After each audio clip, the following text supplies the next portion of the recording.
ఇక చాలా విషయాలు ఉన్నాయి మనం నిన్న ఎమ్మెల్సీకి సంబంధించింది నిన్న ప్రచారం కంప్లీట్ అయింది. ఈరోజు హాలిడే ఉంటుంది, మధ్యలో ఒక రోజు గ్యాప్ ఉంటుంది. రేపు ఎలక్షన్స్ ఇటు కరీంనగర్, ఆదిలాబాద్, నిజామాబాద్, మెదక్ సంబంధించింది టీచర్ ఎమ్మెల్సీ, గ్రాడ్యుయేట్ ఎమ్మెల్సీ రెండు ఉంటాయి. ఇటు వరంగల్, ఖమ్మం, నల్గొండకి సంబంధించింది టీచర్ ఎమ్మెల్సీలు. రేపు పోలింగ్ జరగబోతుంది. మన ఆంధ్రప్రదేశ్, మన తెలంగాణతో పాటు ఆంధ్రప్రదేశ్లో కూడా 3 యాస్టీస్గా కొంతమంది పంపకాలు కూడా మొదలు పెట్టారు. పంపకాలు మొదలు పెడితే 2000 నుంచి 5000 పంపకాలు నడుస్తా ఉన్నాయి. బ్రహ్మాండంగా తీసుకోండి. టీచర్ 10,000 నడుస్తా ఉన్నాయి. డబ్బులు తీసుకోండి. కాకపోతే ఏంటంటే ఓటేసేటప్పుడు ఆలోచించి ఓటేయండి. అది నిర్ణయం తీసుకోవడం మంచిగా ఉంటుంది. ఆడ ఆల్ ఫోర్స్ కాలేజ్ పెట్టి పేద ప్రజల రక్తం పిండి సంపాదించండి కదా నరేందర్ రెడ్డి. 10,000 ఇచ్చినా తీసుకోండి, 20,000 ఇచ్చినా తీసుకోండి. గ్రాడ్యుయేట్లు ఏం తక్కువ లేదు ఆయనకు. ఎందుకంటే ఏ పేదోడికి రూపాయి సాయం చేసి ఒక పేదోడు, అరే వాడు పేదోడు, వాడికి ఫ్రీగా నేను విద్య అందిద్దామని ఎవరికి కూడా ఆయన హెల్ప్ చేయలేదు ఇంతవరకు. ఒకసారి వార్తలలోకి వెళ్దాం. ముందుగా వెలుగు దినపత్రిక చూద్దాం.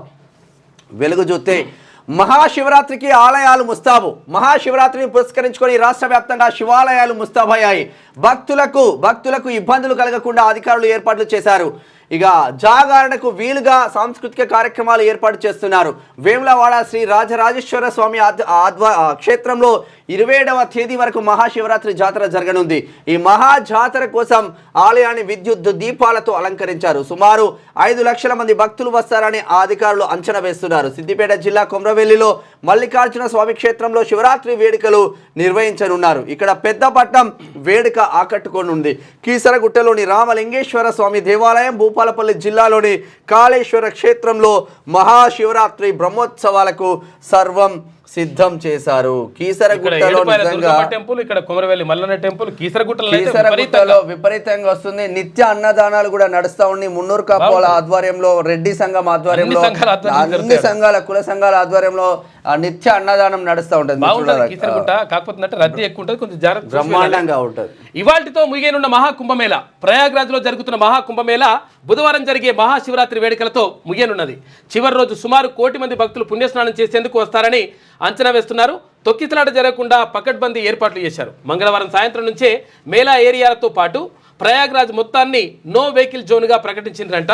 కాబట్టి వాళ్ళ భారీగా వస్తారు. ఎందుకంటే చివరి రోజు ఒకటి మాట్లాడుకోవాలి. చాలా మంది చిన్న యాక్సిడెంట్లు జరుగుతూ ఉంటాయి. ఎందుకంటే ఒక మేడారంకి 1 కోటి మంది ఒక వారం రోజులలో వచ్చిపోతేనే అంత పబ్లిక్ జామ్ అయ్యి యాక్సిడెంట్లు జరుగుతూ ఉంటాయి. ఇంత పెద్ద ఎత్తున కుంభమేళ ఇప్పటికే రోజుకు 2 కోట్ల మంది, 20 తారీఖు వరకు 60 కోట్ల జనాభా ఇక్కడ పుణ్యస్థానాలు చేసిందంటే చిన్న ఘటనలు జరుగుతూ ఉంటాయి. కాకపోతే ఓవరాల్గా ఇక్కడ యోగి సర్కార్కి మాత్రం మంచి మార్కులు పడ్డాయి. ఎందుకంటే మనం వ్యతిరేకించవచ్చు, చాలా మంది బీజేపీ అంటే కాంగ్రెస్ వాడు వ్యతిరేకించవచ్చు, కాంగ్రెస్ అంటే బీజేపీ వాడు వ్యతిరేకించండి. కానీ ఉన్న వాస్తవం ఏందో మాట్లాడుకుందాం. యోగి ఆదిత్యనాథ్ నిజంగా కూడా అద్భుతంగా చేసిండు. అక్కడ అంత ఏ పార్టీ అయినా కానీ, భారతీయ జనతా పార్టీ ఏదైనా కానీ మంచి చేసేవాడిని మంచి చెప్తాం. విషయం ఏంటంటే అక్కడ ఉన్నటువంటి భక్తులకు అసలు యాక్చువల్గా 1,20,00,000 టెంట్లు గుడారాలు ఏర్పాటు చేసిండ్రు. ఎందుకంటే వచ్చినటువంటి భక్తులకు అసౌకర్యంగా ఉండొద్దు అని చెప్పేసి. అయితే 1,20,00,000 అవి గుడారాలు ఏర్పాటు చేయడంతో పాటు అక్కడ ఉన్నటువంటి ఏర్పాట్లన్నీ కూడా పూర్తి స్థాయిలో ఏర్పాట్లు చేయడం జరిగింది. అయితే మనం చిన్న పెళ్లి చేస్తేనే ఒక 500 మందో 1000 మందో వస్తేనే పెళ్లి చేస్తేనే చిన్న లోపాలు బయటపడుతుంటాయి. కోట్ల మంది ఒక్కొక్క రోజు 10 కోట్లు 5 కోట్ల మంది భక్తులు అట్లా అక్కడ పుణ్యస్నానాలు చేస్తూ ఉంటే నిజంగా కూడా ఏర్పాట్లు అద్భుతంగా ఉన్నాయి. బరాబర్ మనం చిన్న జాతరకు మేము మొన్న పోతేనే ట్రాఫిక్ జామ్ అయిపోయింది. అది కామన్ గా ఉండేదే. ఇది ఇట్లా ఉంటే సిబిఎస్ఈ బడుల్లో తెలుగు తప్పనిసరి. రాష్ట్రంలో సెంట్రల్ సిలబస్ నడుస్తున్న బడుల్లోనూ 9, 10వ తరగతులకు తెలుగును రాష్ట్ర ప్రభుత్వం తప్పనిసరి చేసింది.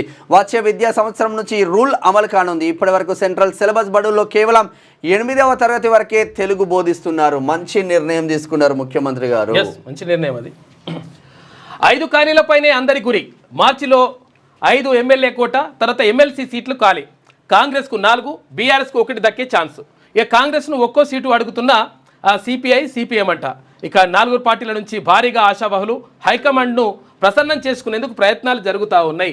ఫ్రీగా దొరికే సీటు ఏమైనా ఉంటుంది అనుకుంటే, ఫ్రీగా ఎమ్మెల్సీ కావాల్సింది ఏమైనా ఉంటుందంటే ఎమ్మెల్యే కోట కిందనే. అంటే ఇది కూడా ఫ్రీ గేమ్ అవ్వదు. చేతులు ఎత్తాలంటే కూడా అదో పరిచయం ఉంటుంది. ముందు ఫ్రీగా అయిపోతుంది కానీ బ్యాక్ ఎండ్ ఏం ఫ్రీ గేమ్ అవ్వదు. బ్యాక్ ఎండ్ లో జరుగుతుంది కానీ అయితే విషయం ఏంటంటే అసలు యాక్చువల్గా ఎమ్మెల్సీ అని ముద్ర చేసుకోవడానికి అయితే ఈజీ ఇది ఒక 20 మంది ఎమ్మెల్యేలకు ఒక ఇది ఎమ్మెల్సీ స్థానం ఉంటుంది. మరి 20 మంది ఎమ్మెల్యేలు పోటీ 20 మంది ఎమ్మెల్యేలు వాళ్ళు ఓట్లు వేస్తారు, వీళ్ళని ఎమ్మెల్సీగా గెలిపిస్తారు. వీళ్ళు ఏం చేస్తారా అంటే ఏం చేయరు. ఓపెన్ గా మాట్లాడుకోవాలని యాక్చువల్గా విషయం ఏంటంటే అసలు గతంలో ఏమైంది, ఎన్టీ రామారావు ప్రభుత్వం అధికారంలోకి వచ్చిన తర్వాత అప్పటికే కాంగ్రెస్ పార్టీ అధికారంలో ఉన్న తర్వాత ఏమైందంటే ఆటోమేటిక్గా శాశ్వత సభ కదా ఏది ఇక్కడ మండలి, శాసన మండలి. అయితే శాసన మండలి పూర్తి స్థాయిలో అక్కడ కాంగ్రెస్ వాళ్ళు ఎమ్మెల్సీలుగా ఉన్నారు. ఎమ్మెల్సీగా ఉంటే ఏ నిర్ణయం తీసుకున్నా కానీ అంటే 2 సభల్లో ఆమోదం పొందాలి కదా. ఒక 2 సభలు ఉంటే ఇక్కడ దిగువ సభ తర్వాత ఎగువ సభ, ఈ 2 సభల్లో ఆమోదం పొందాలి. శాసన సభలో తర్వాత శాసన మండలిలో కూడా ఆమోదం పొందాల్సి ఉంటుంది. అయితే ఏమవుతుంది, ఏ నిర్ణయం తీసుకున్నా కానీ అక్కడ పెద్దల సభకు పోగానే పెద్దలు ఆపాడెత్తురట. అయితే ఈ అమ్మాయి ఇదంతా ఏం పరిచయం ఉన్నదిరా నాయన అసలు యాక్చువల్గా ఏ నిర్ణయం తీసుకున్నా కానీ వీళ్ళు ఆపేస్తున్నారు. ఇది ఎందుకు అవసరమా అని చెప్పేసి అప్పుడు కథం చేసేసిండు ఎన్టీ రామారావు గవర్నమెంట్లో ఇక్కడ శాసన మండలిని మొత్తం రద్దు చేసి పడేసి అసలు ఈ ఎమ్మెల్సీలు వద్దు ఏమొద్దు అని చెప్పేసి అట్లా నిర్ణయం తీసుకున్నాడు. ఎందుకంటే అసలు యాక్చువల్గా ప్రతి ఒక్క దానికి అడ్డుపడుతున్నారట. ఎందుకంటే 2 సభల్లో ఆమోదం పొందితేనే అది బిల్లు పాస్ అవుతుంది. మరి పాస్ కాకపోతే ఎట్లా, ఏదైనా కానీ పెండింగ్లో పడిపోతుంది అని చెప్పేసి అట్లా వేసిండు అనమాట. అయితే ఒక 20 మంది ఎమ్మెల్యేలకు కలిసి ఒక ఎమ్మెల్సీ ఉంటాడు ఇక్కడ ఇప్పుడు ఈ 5 స్థానాలకు సంబంధించి. అయితే దీంతో ఏమవుతుందంటే కాంగ్రెస్ పార్టీకి 4 వచ్చే అవకాశం ఉంది, తర్వాత బీఆర్ఎస్ కూడా 1 వచ్చే అవకాశం ఉంది. ఎందుకంటే వాళ్ళు 28 మంది ఉన్నారు ఇప్పుడు. ఇంకా దీనిపైన అనేక ఆరోపణలు ఉన్నాయి. టీచర్ ఎమ్మెల్సీలు ఏంది, గ్రాడ్యుయేట్ ఎమ్మెల్సీలు ఏంది, జర్నలిస్టుల సంక్షేమం కోసం జర్నలిస్టుల ఎమ్మెల్సీలు ఉండాలి కదా. ఎస్ అవును, రైతుల కోసం రైతు ఎమ్మెల్సీలు ఉండాలి కదా అని రకరకాలుగా ఉన్నది. కానీ వాళ్ళకి ఏదైతే ఫ్లెక్సిబుల్ అనిపించిందో వాళ్ళు పెట్టుకున్నారు అంతే. విషయం ఏంటంటే అసలు యాక్చువల్గా ఈ రైతులకు సంబంధించి కానీ ఏది ఇక్కడ జర్నలిస్టులకు సంబంధించి కానీ ఆయా రంగాల్లో నిపుణులైనటువంటి నిష్ణాతులైనటువంటి మంచి అనుభవం ఉన్నటువంటి వాళ్ళని తీసుకొచ్చేసి పెట్టాలనేటువంటిది ఒకటి ఉన్నది. అది కూడా ఏది ప్రత్యేకంగా నామినేటెడ్ ఉంటుంది అది. అయితే దానికి సంబంధించి వచ్చినప్పుడు అప్పుడు జర్నలిస్టులు పెట్టాల్సి ఉంటుంది. తర్వాత రైతులలో నిజంగా రైతులపైన పూర్తిగా అవగాహన ఉన్న వాళ్ళని అట్లా పెట్టాల్సి ఉంటుంది. కాకపోతే ప్రభుత్వాలు ఏంటంటే అసలు యాక్చువల్గా ఎట్లుంటాయంటే రాజకీయాలు ఉంటాయి, తర్వాత ఎవరెవరిని పెట్టాలి ఈక్వేషన్స్ ఉంటాయి. కాబట్టి దీంట్లో అవి చేయలేకపోతున్నారు, దానివల్ల నష్టం జరుగుతుంది.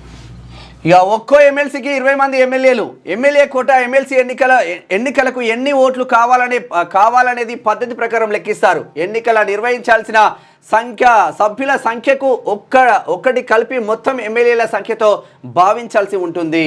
ఇక వచ్చే ఫలితానికి ఒక్కటి కలిపితే అదే ఎన్నికకు కావాల్సిన ఎమ్మెల్యేల ఓట్ల సంఖ్యగా మారుతుంది. ప్రస్తుతం అసెంబ్లీలో 119 మంది ఎమ్మెల్యేలు ఉన్నారు. 5 ఎమ్మెల్సీ స్థానాలకు ఎన్నికలు జరగాల్సి ఉంది. దీనికి ఒక్కటి కలిపితే 119ని దాటితే దానితో భాగిస్తే 19.83 వస్తుంది. దీనికి ఒకటి కలిపితే 20 దాటుతుంది. ఎవరికి అర్థం కాదు ఇది, కానీ 20 మందికి ఎమ్మెల్సీ అంతే.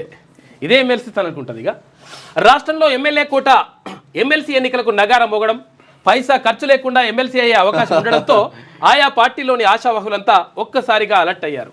కాంగ్రెస్ 4, బీఆర్ఎస్కు 1 దక్కి ఛాన్స్ ఉండడం, పొత్తుల్లో భాగంగా సిపిఐకి 1, సిపిఎంకు 1 దక్కే అవకాశం ఉండనే వార్తలు రావడంతో ఎలాంటి పదవులు లేకుండా ఖాళీగా ఉన్న సీనియర్లంతా హైకమాండ్ను ప్రసన్నం చేసుకునే పనిలో పడ్డారు. అయితే హైదరాబాద్లోని నేతలతో పాటు జిల్లాల నుంచి పెద్ద సంఖ్యలో తరలి వస్తున్న ఆశావాహులతో ముఖ్య నేతల ఇండ్లు, క్యాంప్ ఆఫీసులు, పార్టీ కార్యాలయాలు కిటకిటలాడుతున్నాయి. ఇక వచ్చే నెల 3న నోటిఫికేషన్. ఎమ్మెల్సీ హసన్ మిర్జా, తర్వాత ఎగ్గ మల్లేశం, షేరి సుభాష్ రెడ్డి, ఇక మహమూద్ అలీ, సత్యవతి రాథూర్ పదవీ కాలం మార్చి 29న ముగియనున్నది. ఖాళీ కానున్న స్థానాలకు వచ్చే నెల 3న నోటిఫికేషన్ రానుంది. 20న ఎన్నికలు, అదే రోజు ఫలితాలు ఉంటాయి. అయితే హైదరాబాద్ స్థానిక సంస్థల కోటాలో బీఆర్ఎస్ నుంచి ఎంపికై ప్రస్తుతం కాంగ్రెస్లో కొనసాగుతున్న ఎంఎస్ ప్రభాకర్ రావు పదవీ కాలం కూడా ఈ ఏడాది ఆగస్టు 6న ముగియనున్నది. అయితే ఈ స్థానానికి ఇంకా నోటిఫికేషన్ రాలేదు. ఎమ్మెల్యే కోట ఎమ్మెల్సీ ఎన్నికల షెడ్యూల్ రావడంతో అన్ని పార్టీల్లో ఆశావహుల సందడి మొదలైంది. మొత్తం మీద రాజకీయ నిరుద్యోగులకు ఉద్యోగాలు వస్తున్నాయి. అబ్బా, ప్రజలకు కొరికేది ఏం లేదు. ఇప్పుడు మహమూద్ అలీ ఉన్నాడు. మహమూద్ అలీ ఏం చేసిండు తెలంగాణ రాష్ట్రంలో? దట్టిగట్టుడు, ముద్దు పెట్టుడు తప్ప ఆయన కనీసం ఆ ముస్లిం కమ్యూనిటీ కంటే ఏమన్నా చేసిండు అంటే ఏం లేదు పాపం. ఆయన సింపుల్ ఎగ్జాంపుల్, ఆయన ఒక్కడు, అందరు అట్లనే ఉన్నారు. ఆయన కనీసం మండలికి పోయి ఓ సమస్య పైన గలమెత్తి ఆ సమస్యను సాల్వ్ చేసే సత్తా లేని ఎమ్మెల్సీలు అందరు ఎందుకు చెప్పు. ఇప్పుడు మహమ్మద్ అలీ ఉన్నాడు కదా పాపం, ఆయన ఏమైందంటే ఒక రోజు ఇది అంతా మీటింగ్ జరుగుతుందంటే ఇది తెలంగాణ భవన్లో. తెలంగాణ భవన్లో మీటింగ్ జరుగుతుంది. తర్వాత ముఖ్యమంత్రి అందరూ వచ్చేసి మాట్లాడుతుంటే ఆయన వచ్చిండు. ఆయన రాగానే హోంగార్డ్ ఆపినట, పోడు లేదు సార్ వద్దరు అని చెప్పిండట. హోమ్ మినిస్టర్ను హోంగార్డ్ ఆపుతాడు. అటువంటి దారుణమైన పరిస్థితి ఉన్నాడు ఆయన. గ్రాడ్యుయేట్ టీచర్ ఎమ్మెల్సీ ఎన్నికల ప్రచారానికి తెరబడ్డది. అమల్లోకి 144 సెక్షన్. ఇక పోల్ మేనేజ్మెంట్పై అభ్యర్థుల దృష్టి. ఇప్పటికే ప్రలోభాలకు తెరతీసిన కొందరు అభ్యర్థులు ఓటుకు 2,000 నుంచి 5,000 దాకా ఇస్తున్నట. ఇవాళ సిబ్బందికి సామాగ్రి పంపిణీ చేస్తా ఉన్నారు. మొత్తం మీద ఎన్ని పైసలు ఇచ్చినా కానీ తీసుకోండి. అన్ని మనయ పైసలు. తర్వాత ఎమ్మెల్సీ ఎన్నికలకు సంబంధించి డిఫరెంట్ ఉంటుంది కాబట్టి ప్రాధాన్యత ఓటు, ఒకటో ప్రాధాన్యత, రెండో ప్రాధాన్యత. ఇప్పుడు ఏ ఓట్లైనా కానీ ఒక ఓటేసి వదిలేస్తాం మనం, అంటే దానికి ఇట్లా గుద్ది వదిలేస్తాము. కానీ ఎమ్మెల్సీ ఎన్నికల్లో ఏముంటుందంటే మొదటి ప్రాధాన్యత, ద్వితీయ ప్రాధాన్యత, రెండో ప్రాధాన్యత, మూడో ప్రాధాన్యత ఇట్లా ఓట్లేస్తాం కాబట్టి అది చాలా జాగ్రత్తగా దీనిపైన అబ్జర్వ్ చేసుకుని వెళ్ళండి. ఎందుకంటే ఫస్ట్ క్రమసంఖ్య ఇట్లా ఉంటుంది. నార్మల్గా నమూనా చూపిస్తా ఉన్నాం. ఇది ఉపాధ్యాయ ఎమ్మెల్సీ ఎన్నికల 2025 నమూనా బ్యాలెట్. కరీంనగర్, నిజామాబాద్, ఆదిలాబాద్, మెదక్. ఇప్పుడు మల్క కుమ్రాయకు ఓటు వేయాలంటే ఆయన నెంబర్ 1లో సీరియల్ నెంబర్ 1 ఉంటుంది. మల్క కుమ్రాయ ఆయన ఫోటో వస్తుంది, అభ్యర్థి ఫోటో ఉంటుంది. ఇక్కడ 1 ఆయనకు మొదటి ప్రాధాన్యత ఓటు వేయాలంటే 1, రెండో ప్రాధాన్యత ఓటు వేయాలంటే 2 పెట్టాలి. ఇట్లా ఇప్పుడు దీంట్లో ఇంకా చాలా మంది ఉంటారు. ఇది ఒక సింపుల్ ఎగ్జాంపుల్. ఇట్లా ఒకవేళ ఇప్పుడు ఇక్కడ వరంగల్, ఖమ్మం, నల్గొండ ఉపాధ్యాయ ఎమ్మెల్సీ నియోజకవర్గానికి సంబంధించి ఇట్లా ఒకవేళ వేయాలనుకుంటే పూల రవీందర్ అట్లా అనుకున్నారు అనుకో, సీరియల్ నెంబర్ 17 ఇండిపెండెంట్ అభ్యర్థి కాబట్టి ఈయన పార్టీతో సంబంధం లేదు. 17 పక్కన 1 నెంబర్ వేయాలి, ఇక్కడ 1 నెంబర్ వేయాలి. కొంతమంది ఏం చేస్తుంటారు, ONE1 తర్వాత TW2 ఇట్లా రాయకండి. టిక్కులు కూడా కొడుతురు కొంతమంది, ఇక్కడ పక్కకు వచ్చి టిక్కులు కొడుతురు, అది కూడా కొట్టద్దు.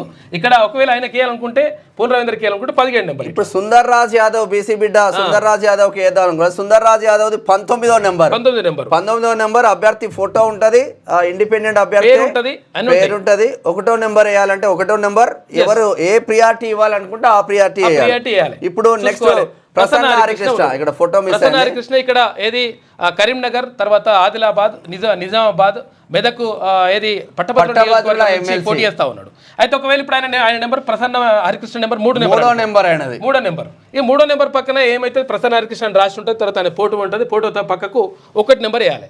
ఇట్లా నెంబర్ మాత్రమే వేయండి. ONE1 తర్వాత TW2 ఇట్లేం రాయకుండా ఇట్లా క్లియర్గా అటు నెంబర్ వేస్తే ఆ ఓటు చెల్లుబాటు అవుతుంది. లేకపోతే ఐ లవ్ యూ తర్వాత ఇటు రకరకాల రాశారు. ఇప్పుడు తిరుమల విషయంలో 28,000 ఓట్లు, అంటే పట్టభద్రుల ఓట్లు 28,000 ఓట్లు చెల్లకుండా అయిపోయినాయి. దానికి కారణం ఏంటి అంటే వాళ్ళు ఉన్నటువంటి ఎక్కువ అభిమానంతో అట్లా రాసిండ్రు. రాయకండి ఉంటది కదా, అది పనికిరాదు. దీనికి 0 దుడుతుంటారు, లేకపోతే ఇట్లా వేస్తూ ఉంటారు, దీనికి రౌండ్ అప్ చేస్తారు. ఇవన్నీ చేయకండి. ఇది నమూనా చూపించిన మీకు, నమూనా మాత్రమే అది. అట్లా ఉంటుంది. ప్రసన్న హరికృష్ణ అనుకుంటే 3వ నెంబరు, ఇప్పుడు మల్క కుమ్రయ్య అనుకుంటే 1వ నెంబరు, 1 నెంబర్ పక్కన 1 నెంబర్ అట్లా ఉంటుంది అనమాట లెక్క. మల్క కుమ్రయ్య 1వ నెంబర్, ప్రసన్న హరికృష్ణ 3వ నెంబర్ లో ఉంటాడు, పూల రవీందర్ అన్న 17వ నెంబర్ లో ఉంటారు, ఇక్కడ సుందర్ రాజ్ యాదవ్ 19వ నెంబర్ లో ఉంటారు. ఇవి ఈ 4 బీసీ బిడ్డల కోసమే మేము మాట్లాడుతా ఉన్నాం. అట్లా వాళ్ళ పక్కన 1 నెంబర్ వేయాల్సి ఉంటుంది. అట్లా వేయండి, అంతే. నెంబర్ వేసేసి వదిలేసేయండి. ఇక ప్రాధాన్యం 2, 3 కూడా అసలు అంటే అవకాశం ఉంటే మన అనుకుంటే వేయండి, లేకపోతే అసలు యాక్చువల్గా అది కూడా వదిలేసిస్తే మంచిగా ఉంటుంది. ఇంకా ఎందుకంటే మొదటి ప్రాధాన్యత ఓటుతోనే గెలిచిన అనుకో ఈజీ అవుతుంది. అబ్బా లెక్క సెట్ అయిపోయింది. ఎమ్మెల్సీ తీన్మార్ మల్లన్న గెలిచినప్పుడు 3 రోజులు పట్టింది. అయితే విషయం ఎందుకు పట్టింది అంటే మళ్ళీ డే అండ్ నైట్ కింద మీద పట్టకపోతుండే 28,000 ఓట్లు చెల్లకుండా అయిపోయిన. యాక్చువల్ 28,000 ఓట్లు చెల్లి ఆటోమేటిక్గా వచ్చేది, ఆటోమేటిక్గా 17 తోటి సెట్ అయిపోయేది లెక్క అంతా కూడా. అంటే ఓట్లు వేయకండి, 2వ ఓటుగా పొరపాటున వేయకండి.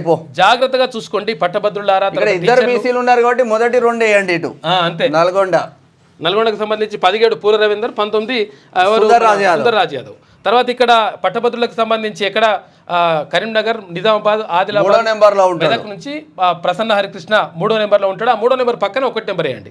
లేకపోతే ఒకవేళ ఇప్పుడు ఇక్కడ టీచర్ ఎమ్మెల్సీ వేయాలనుకుంటే మల్క కుమ్రయ్య 1వ నెంబర్ ఉంటుంది, ఆ 1వ నెంబర్ పక్కన 1 నెంబర్ అట్లా వేయాలి. లేటెస్ట్ న్యూస్ తెలుగు మరియు ఇంగ్లీష్ అప్డేట్స్ కోసం ఇప్పుడే క్యూన్యూస్ అఫీషియల్ యాప్ ని ప్లే స్టోర్ నుండి డౌన్లోడ్ చేసుకోండి. సరికొత్త సమాచారాల కోసం క్యూన్యూస్ వెబ్సైట్ ని ఫాలో అవ్వండి. ఛానల్లో ప్రాంతీయ, జాతీయ, అంతర్జాతీయ వార్తలు వీక్షించండి. లైక్ చేయండి.